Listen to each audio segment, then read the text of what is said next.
CM Revanth Reddy గారే మనకు ఈరోజు చెవెళ్ళ సభలో చెప్పడం అనేది జరిగింది.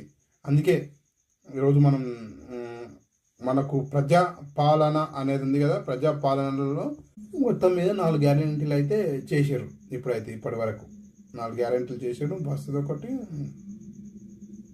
3 మొత్తం మీద 3 ఇచ్చిన 3 హామీలను అయితే నెరవేర్చారు ఇప్పటి వరకు కాంగ్రెస్ ప్రభుత్వం.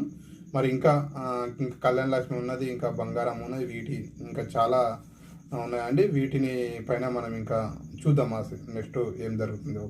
ఓకేనా అందరు ఛానల్ సబ్స్క్రైబ్ చేసుకోండి. ఛానల్ సబ్స్క్రైబ్ చేసుకుంటే మీరు చూస్తలేరు అనేసి నేను ఇంకా నాకు అనేది ఏం మాట్లాడాలనేసి నాకు ఇంకా తోయట్లేదు. మీరు ప్రతి ఒక్కరు ఛానల్ చూస్తున్నాండి, ఇంకొకరు వేరే వాళ్ళకి షేర్ చేయండి. షేర్ చేసినప్పుడు నేను ఇంకా అనేక విషయాలను నేను ముందుకు తీసుకొస్తాను. ఓకేనా, చూస్తున్నాను. జై హింద్, జై భీమ్.